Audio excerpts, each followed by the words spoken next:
Let us read Francis Bacon's essay of travel. In this essay of travel, Bacon expresses the advantages and benefits of travels. He says that travel is a part of education for the younger people, and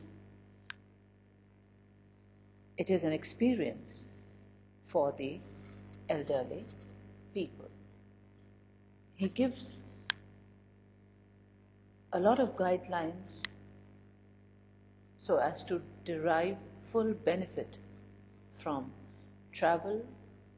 He enlists the objects one should see while traveling, and he gives you a list of do's and don'ts as well. Let us read the essay first, and then we'll analyze it later. Of travel. Travel in the younger sort is a part of education. In the elder, a part of experience.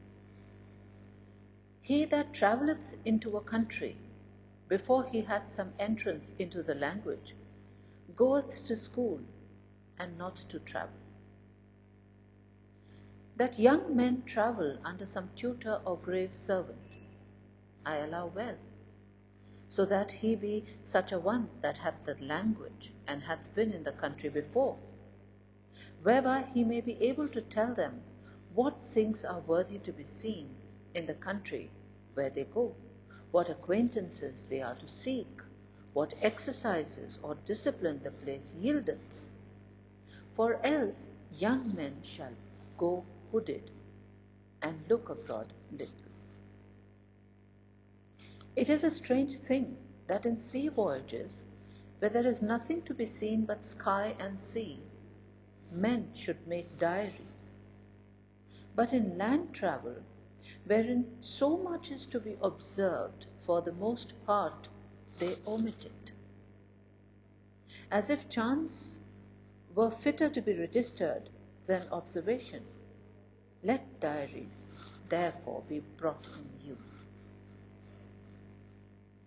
The things to be seen and observed are the courts of princes, especially when they give audience to ambassadors, the courts of justice while they sit and hear causes, and so of consistories ecclesiastic, the churches and monasteries with the monuments which are therein extant, the walls and fortifications of cities and towns, and so the havens and harbours, antiquities and ruins, libraries, colleges, disputations and lectures, where any are, shipping and navies, houses and gardens of state and pleasure near great cities, armories, arsenals, magazines, exchanges, burses, warehouses, exercises of horsemanship, fencing, training of soldiers, and the like.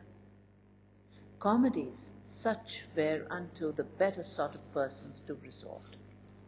Treasuries of jewels and robes, cabinets and rarities, and to conclude, whatsoever is memorable in the places where they go. After all which the tutors or servants ought to make diligent inquiry.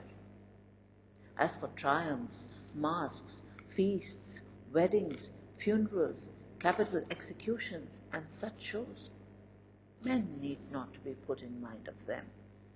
Yet, are they not to be neglected? If you will have a young man to put his travel into a little room, and in short time to gather much, this you must do. First, as was said, he must have some entrance into the language before he goeth. Then he must have such a servant or tutor as knoweth the country, as was likewise said. Let him carry with him also some card or book describing the country where he travelleth, which will be a good key to his inquiry. Let him keep also a diary. Let him not stay long in one city or town, more or less as the place deserveth, but not long. Nay, when he stayeth in one city or town, let him change his lodging from one end and part of the town to another, which is a great adamant of acquaintance. Let him sequester himself from the company of his countrymen, and diet in such places where there is good company of the nation where he travelleth.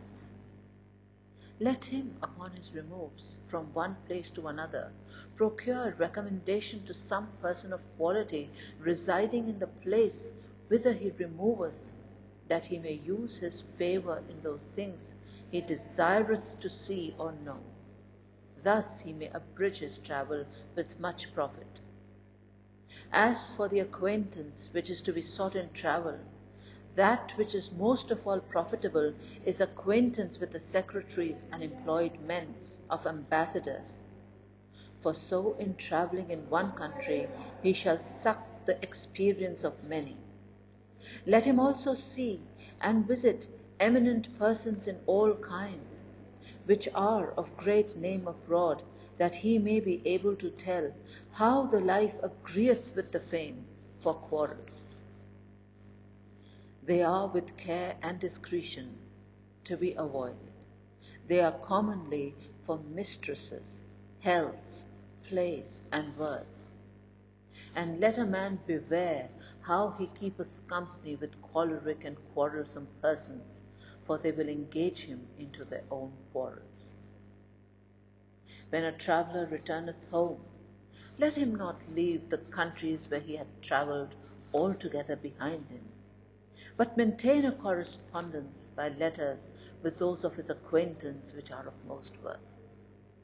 And let his travel appear rather in his discourse than in his apparel or gesture.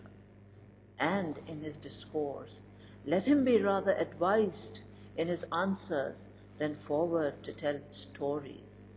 And let it appear that he doth not change his country manners for those of foreign parts, but only prick in some flowers of that he had learned abroad into the customs of his own country.